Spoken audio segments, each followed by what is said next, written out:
Taste the Daily. Tiruppur மாவட்டம் உடுமலையில் நகராட்சி நிர்வாகத்தின் அலட்சியத்தால் கூட்டு குடிநீர் திட்ட குழாயில் உடைப்பு ஏற்பட்டு பல ஆயிரக்கணக்கான லிட்டர் தண்ணீர் வீணாகி வருகிறது. உடுமலை நகராட்சிக்குட்பட்ட ராமசாமி நகரில் உள்ள மக்களுக்கு திருமூர்த்தி அணையிலிருந்து கூட்டு குடிநீர் திட்டத்தின் மூலம் குடிநீர் விநியோகிக்கப்படுகிறது. கடந்த சில நாட்களுக்கு முன் ஆட்டோ ஸ்டாண்ட் அருகே குடிநீர் குழாயில் உடைப்பு ஏற்பட்டு தண்ணீர் வீணாவது குறித்து விடிய அரசு நகராட்சி நிர்வாகத்திற்கு பலமுறை தகவல் தெரிவித்தும் நடவடிக்கை எடுக்கவில்லை என மக்கள் குற்றம் சாட்டுகின்றனர். கடலூர் மாவட்டம் புவனகிரி அருகே பெருமத்தூரில் உள்ள வெற்றி வேலாயுத சுவாமி ஆலயத்தில் புரட்டாசி மாத கிருத்திகையை முன்னிட்டு திருத்தேர் உற்சவம் விமரிசையாக நடைபெற்றது. ஸ்ரீ வள்ளி தெய்வானை சமேத ஸ்ரீ வெற்றி வேலாயுத சுவாமி சிறப்பு அலங்காரத்தில் திருத்தேரில் எழுந்தருளி பக்தர்களுக்கு காட்சியளித்தார்.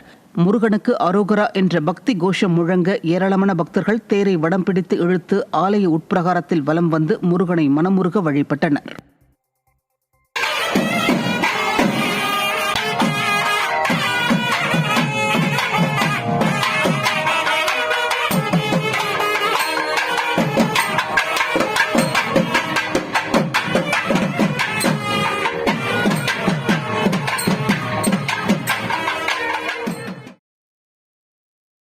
காஞ்சிபுரம் மாவட்டம் சுங்குவார் சத்திரம் பகுதியில் 3 தனியார் தொழிற்சாலை பேருந்துகள் ஒன்றன் பின் ஒன்றாக மோதியதில் 10க்கும் மேற்பட்ட பெண்கள் காயமடைந்தனர். சென்னை பெங்களூர் தேசிய நெடுஞ்சாலையில் 3 தனியார் தொழிற்சாலை பேருந்துகள் சென்று கொண்டிருந்த போது சரக்கு வாகனம் ஒன்று முதலில் சென்ற பேருந்து மீது மோதுவது போல் வந்ததாக கூறப்படுகிறது. இதனை கண்டு ஓட்டுநர் பிரேக் பிடித்த நிலையில் பின்னால் வந்த பேருந்துகள் ஒன்றன் பின் ஒன்றாக மோதியதில் 10க்கும் மேற்பட்ட பெண்கள் காயமடைந்தனர். காவல்துறையினரின் மெத்தனத்தால் சாலை விதிகள் பின்பற்றப்படாததால் விபத்துகள் அதிகரித்துள்ளதாக குற்றச்சாட்டு எழுந்துள்ளது. திருநெல்வேலி மாவட்டம் மானூர் அருகே உள்ள பலஸ்தீனாபுரம் கிராமத்தில் விதிகளை மீறி சாலை அமைக்கப்படுவதாக தெரிவித்து அதிகாரிகளுடன் பொதுமக்கள் வாக்குவாதத்தில் ஈடுபட்டனர். புதிய சாலை வழக்கத்தை விட உயரமாக அமைக்கப்படுவதாகவும் இதனால் வீடுகள் மற்றும் கடைகளுக்குள் மழைநீர் செல்லும் அபாயம் உள்ளதாகவும் பொதுமக்கள் குற்றம் சாட்டினர். மக்களுக்கு பயனளிக்க வேண்டிய சாலை ஸ்டாலின் அரசின் முறையற்ற திட்டமிடலால் மக்களுக்கு இன்னலை ஏற்படுத்தும் வகையில் அமைவதாக பொதுமக்கள் சாடியுள்ளனர். தஞ்சாவூர் மாவட்டம் கும்பகோணத்தில் சாலைகளில் சுற்றித் திரியும் மாடுகளை பிடிக்க மாநகராட்சி நிர்வாகம் நடவடிக்கை எடுக்காததால் பொதுமக்கள் மற்றும் வாகன ஓட்டிகள் பாதிப்புக்குள்ளாகின்றனர். கும்பகோணம் மகாமக குளக்கரையில் 70 வயது மூதாட்டி மற்றும் கைக்குழந்தையுடன் சென்ற பெண்ணை அங்கு சுற்றித் திரிந்த மாடு முட்டியது. மேலும் கும்பகோணம் ரயில் நிலையம் அருகே இருசக்கர வாகனத்தில் சென்றவரை மாடு முட்டி தள்ளியது. தீவனத்திற்காக சாலைகளில் சுற்றித் திரியும் மாடுகள் ஆளும் கட்சியை சேர்ந்தவர்களுடையது என்பதால் அவற்றை பிடிக்க மாநகராட்சி நிர்வாகம் தயங்குவதாக மக்கள் குற்றம் சாட்டுகின்றனர். எப்போ பார்த்தாலும் மாடு தொல்லைங்க தான். ஒரு 30-40 மாடு மேய்ஞ்சிக்கிட்டு தான் இருக்கு.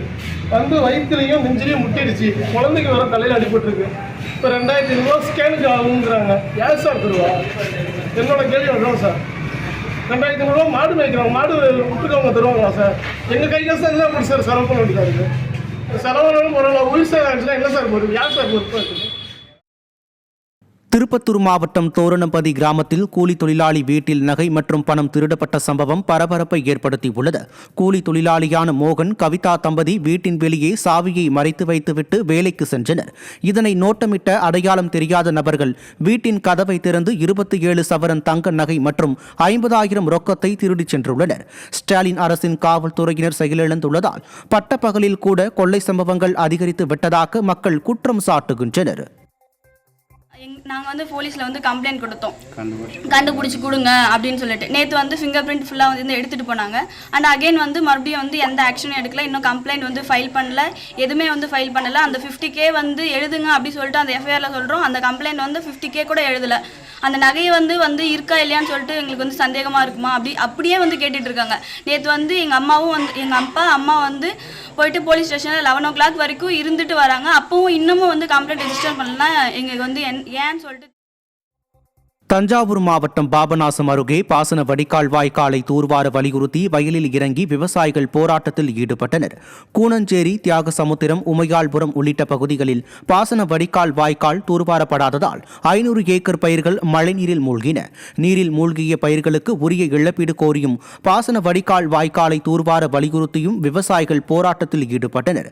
விடிய அரசின் பொதுப்பணித்துறையின் அலட்சியத்தால் வாழ்வாதாரம் பாதிக்கப்பட்டுள்ளதாக விவசாயிகள் குற்றம் சாட்டினர். கிருஷ்ணகிரி மாவட்டம் தேன்கனிக்கோட்டை அருகே பழமையான நாகமரம் வேரோடு சாய்ந்து சாலையில் விழுந்ததால் போக்குவரத்து பாதிக்கப்பட்டது. தேன்கனிக்கோட்டை சுற்றுவட்டார பகுதிகளில் பரவலாக மழை பெய்தது. இந்த நிலையில் ஐயூர் சாலையில் பழமை வாய்ந்த நாகமரம் வேரோடு சாய்ந்து சாலையில் விழுந்ததில் மின் கம்பிகளும் அறுந்து விழுந்து போக்குவரத்து பாதிக்கப்பட்டது. விடியா அரசின் மின்வாரிய ஊழியர்கள் மரத்தை உடனடியாக அகற்றாமல் மந்தமாக செயல்பட்டதால் வாகன ஓட்டிகள் அவதியடைந்தனர். நெல்லை மாவட்டம் மேலத்திடியூரில் தனியார் பொறியியல் கல்லூரியில் எலிக்காய்ச்சல் பாதிப்பு தொடர்பாக மாணவர்களிடம் விசாரணை மேற்கொள்ளப்பட்டது. கல்லூரி வளாகத்தில் உள்ள உணவகத்தில் சுகாதாரமற்ற தண்ணீர் பயன்படுத்தப்பட்டதால் எலிக்காய்ச்சல் பாதிப்பு ஏற்பட்டது. இதனால் உணவகங்களின் உரிமம் ரத்து செய்யப்பட்டு கல்லூரியும் தற்காலிகமாக மூடப்பட்டது. இந்நிலையில் எலிக்காய்ச்சல் பாதிப்பு தொடர்பாக 100க்கும் மேற்பட்ட மாணவர்களிடம் தனியார் கல்லூரிக்கு சொந்தமான இடத்தில் வைத்து போலீசார் உளவுத்துறையினர் விசாரணை மேற்கொண்டனர். மேலும் தொழில்நுட்ப குழுவினர் கல்லூரி வளாகத்தில் உள்ள தண்ணீரை ஆய்வு செய்தனர்.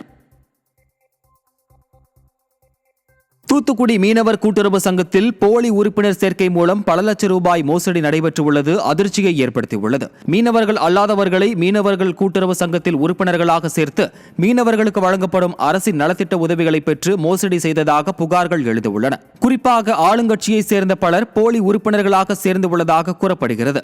இதுகுறித்து விசாரிக்க மீன்வளத்துறை இணை இயக்குநர் வாய்மொழியாக உத்தரவிட்டுள்ளதாக கூறப்படுகிறது. விடியா திமுக அரசின் மீன்வளத்துறை அமைச்சர் அனிதா ராதாகிருஷ்ணனின் சொந்த மாவட்டத்தில் மோசடி நடைபெற்ற சம்பவம் பரபரப்பை ஏற்படுத்தியுள்ளது. தூத்துக்குடி மாவட்டம் விளாத்திக்குளம் அருகே மின்னல் தாக்கி ஒருவர் பலியான நிலையில் 3 பேர் படுகாயமடைந்தனர். வி சுப்பையாபுரத்தைச் சேர்ந்த குருமூர்த்தி என்பவர் தனது நிலத்தில் விவசாய பணியில் ஈடுபட்டிருந்த நிலையில் இடி மின்னலுடன் மழை பெய்தது. இதில் மின்னல் தாக்கி குருமூர்த்தி சம்பவ இடத்திலேயே பரிதாபமாக உயிரிழந்தார். மேலும் உடன் பணிபுரிந்து கொண்டிருந்த கனகா, வசந்தா, சென்னக்கால் ஆகிய 3 பெண்களும் படுகாயமடைந்து சிகிச்சை பெற்று வருகின்றனர். மின்னல் தாக்கி ஒருவர் பலியான சம்பவம் அந்த கிராமத்தில் பெரும் சோகத்தை ஏற்படுத்தியுள்ளது. கன்னியாகுமரி அருகே தாயிடமிருந்து சொத்தை அபகரித்த சகோதரனுக்கு ஆதரவாக காவல்துறையினர் செயல்படுவதாக பெண் ஒருவர் எஸ்பி அலுவலகத்தில் புகார் அளித்தார். அழகப்பபுரத்தை சேர்ந்த மிக்கேலம்மாள் என்பவரிடமிருந்து அவரது மகனான ஆனந்த் என்பவர் முறைகேடாக சொத்துக்களை அபகரித்ததாக அவரது மகள் ஃபெமிலா என்பவர் குற்றம் சாட்டியுள்ளார். இதுகுறித்து புகார் அளித்த போதும் குற்றம் சாட்டப்பட்டவருக்கு ஆதரவாகவே காவல்துறையினர் செயல்படுவதாக தெரிவித்து தனது தாயுடன் எஸ்பி அலுவலகத்தில் ஃபெமிலா மனு அளித்தார். திமுக ஆட்சியில் காவல் நிலையங்கள் கட்ட பஞ்சாயத்து நிலையங்களாக மாறியுள்ளதாக பொதுமக்கள் குற்றம் சாட்டியுள்ளனர். தேனி மாவட்டம் பெரியகுளம் அருகே உள்ள சோத்துப்பாறை அணையின் நீர்மட்டம் ஒரே நாளில் 5 அடி வரை உயர்ந்ததால் விவசாயிகள் மகிழ்ச்சி அடைந்துள்ளனர். பெரியகுளம் மற்றும் அதன் சுற்றுவட்டார பகுதிகளுக்கு குடிநீர் மற்றும் விவசாயத்திற்கு நீர் ஆதாரமாக உள்ள சோத்துப்பாறை அணைக்கு கடந்த சில நாட்களாக நீர்வரத்து குறைந்திருந்தது. இந்த நிலையில் அணையின் நீர்பிடிப்பு பகுதிகளில் பெய்த கனமழையால் நீர்வரத்து வினாடிக்கு 43 கன அடியாக அதிகரித்ததால் அணையின் நீர்மட்டம் 67 அடியில் இருந்து 72.12 அடியாக உயர்ந்தது. நெல்லை மாநகராட்சியில் 30வது வார்டான சிந்து பூந்துறையில் குண்டும் குழியுமாக உள்ள சாலையால் மக்கள் கடும் சிரமத்திற்கு ஆளாகியுள்ளனர். 30வது வார்டில் பாதாள சாக்கடை பணிகள் முழுமையாக நிறைவு பெற்று 9 மாதங்களாகியும் புதிய சாலை போடப்படாமல் உள்ளது. ஆனால் 12வது வார்டில் சாலை போடப்பட்டுள்ளதாகவும் அதிமுக வார்டு என்பதால் சிந்து பூந்துறை பகுதி புறக்கணிக்கப்படுகிறதா என மக்கள் கேள்வி எழுப்புகின்றனர். மேலும் தடுப்பு இல்லாமல் ஆபத்தான நிலையில் இருக்கும் சிவன் கோயில் அருகே உள்ள கழிவுநீர் கால்வாயையும் சரி செய்யவில்லை என குற்றம் சாட்டினர். இது பாதாள சாக்கடையினுடைய பணி முடிஞ்சு பல மாச கணக்காகி போச்சு. இருந்தாலும் அந்த ரோடை போடாம புறக்கணிச்சுக்கிட்டு இருக்காங்க. அது அதிமுக வார்டுங்கிறதுனால புறக்கணிக்காங்களா என்னன்னு தெரியல. அதே மாதிரி பக்கத்துல 12வது வார்டுல ரோடெல்லாம் போட்டிருக்காங்க. இது போடவே இல்லை. பள்ளி பிள்ளைகள்லாம் போறதுக்கு ரொம்ப சங்கடமா இருக்கு. இப்போ மழை நேரம் ஆரம்பிச்சுன்னா இதை விட பெரிய சங்கடமா இருக்கும். இது மாநகராட்சி கவனத்துக்கு முதல்ல கொண்டு செல்வோம்.